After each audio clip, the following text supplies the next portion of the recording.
매일 성경 묵상을 돕는 해설 가이드입니다. 안녕하세요. 묵상 코치입니다. 함께 읽고 나눌 말씀은 에스라 10장 9절에서 44절까지 말씀입니다. 유다와 베냐민 모든 사람들은 성전 앞 광장에 모여 자신들의 죄를 자복하고 에스라의 제안을 따를 것을 다짐합니다. 그렇지만 그때가 우기이고 관련된 사람들의 숫자가 많음을 감안하여 시간을 두고 시행할 것을 에스라에게 제안합니다. 에스라는 회중의 제안에 따라 책임자를 선임하여 조사에 착수합니다. 9절은 유다와 베냐민 백성들이 예루살렘에 모이는 내용입니다.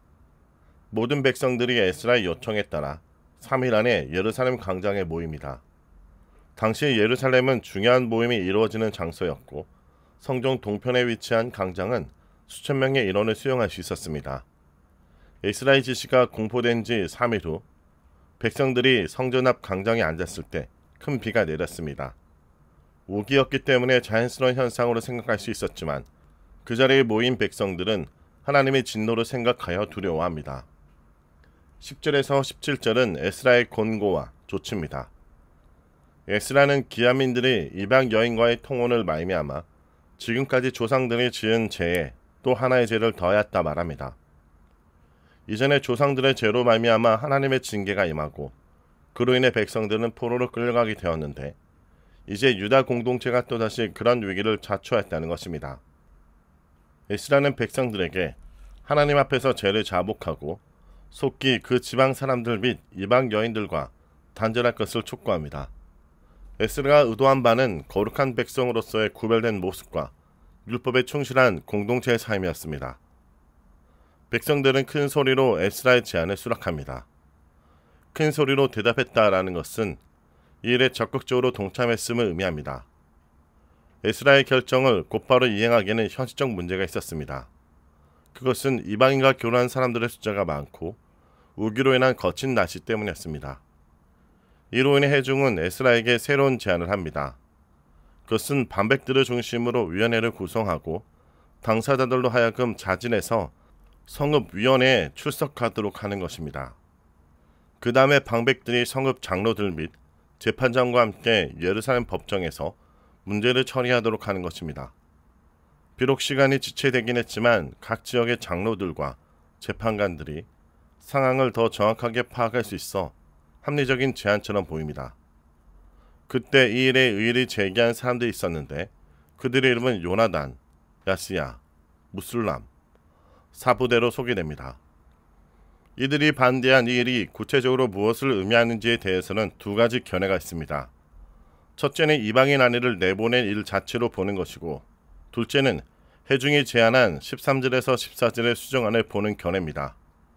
곧 어느 정도 시간을 두고 해결하자는 회중의 제안에 반대하는 것입니다. 다시 말해 신속하게 이 일을 처리하자는 주장입니다. 주류 학자들의 견해는 두 번째 해석을 지지합니다.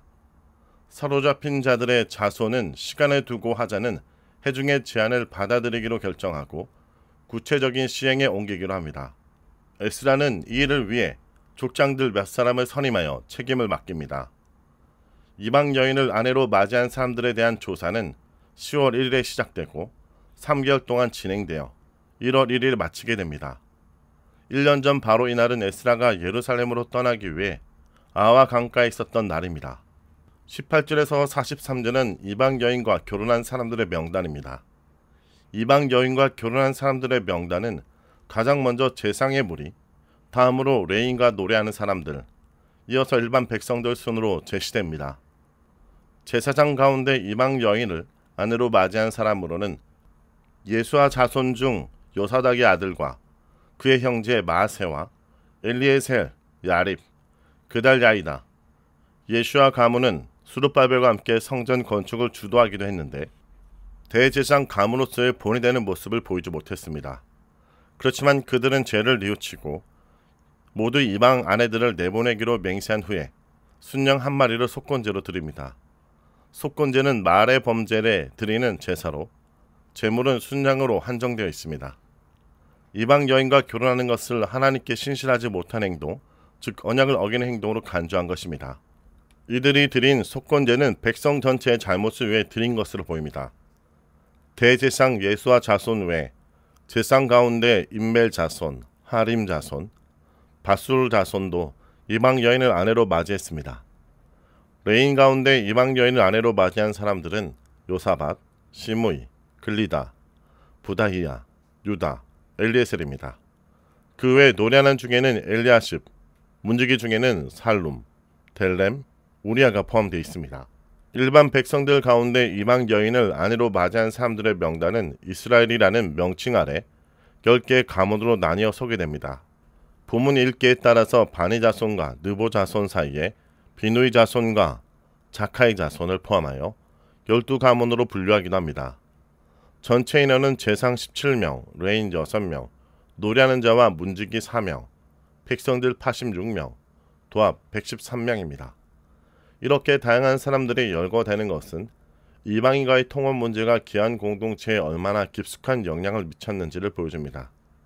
이들이 이방 여인과 결혼하는 것은 경제적 이유 때문으로 보이는데 그 땅에 살고 있던 이방인들이 기한민보다 부유한 삶을 누리고 있었던 것으로 알려져 있습니다. 이들은 비록 이방 여인을 아내로 맞이했지만 에스라의 계약 안에 동의하고 이방인 아내와 이혼에 합의한 사람들입니다. 이미 살고 있는 가족과 결발하도록 하는 것은 지나친 결정으로 보일 수도 있습니다. 그러나 이는 타락한 이방 문화와 우상숭배 유혹에 노출되어 있는 상황에서 공동체의 정체성과 신앙의 순수성을 지키기 위한 불가피한 선택으로 보입니다. 44절은 맺는 말입니다. 이방 여인과 결혼한 사람들의 목록은 맺는 말로 종결됩니다. 본문은 그들 가운데 자녀를 낳은 사람들도 있었음을 밝힙니다. 가족들과 헤어진다는 것은 가슴 아픈 일이지만 이는 공동체의 정체성을 회복하고 잘못된 신앙을 바로잡고자 하는 결단의 행동입니다. 그들은 부끄러운 각오와 결별합니다. 에스라가 내보낸 이방 여인과 아이들은 아마 자신들의 나라로 돌아갔을 것으로 추정됩니다. 이로써 앞에서 선포되었던 계약은 성공적으로 종결되고 에스라는 자신에게 주어진 임무, 즉 공동체의 정체성을 확립하는 일을 마칩니다. 그렇지만 공동체를 바로 세우기 위한 에스라의 개혁은 멈추지 않고 이후로도 지속됩니다. 구약 성경에는 이방인을 공동체 일원으로 받아들이거나 이방 여인과 결혼하는 것에 대해 긍정적인 본문들도 존재합니다. 특히 룻기는 다윗이 모압 여인을 조상으로 두었다는 사실을 강조하고 있습니다. 룻기는 이방 여인에 대한 에스라서의 입장과도 대조됩니다. 룻기와 에스라서는 둘 다 언약 백성의 정체성에 대한 주제를 다루고 여호와께 대한 충성에 대해서 그 해답을 찾습니다. 그렇지만 두 책이 이방인을 수용하는 이슈와 관련하여 표현하는 방식은 상반됩니다.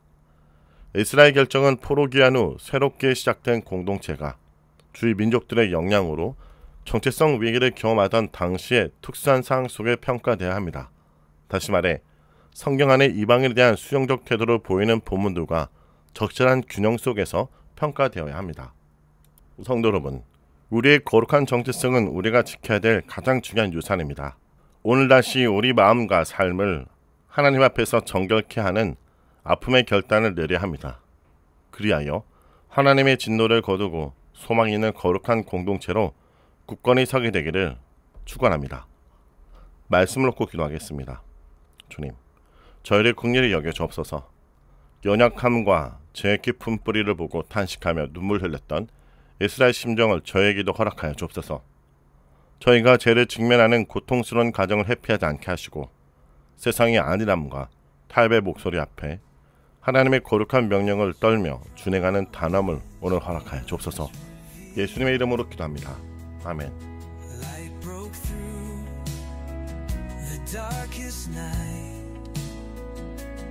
Now we stand in victory.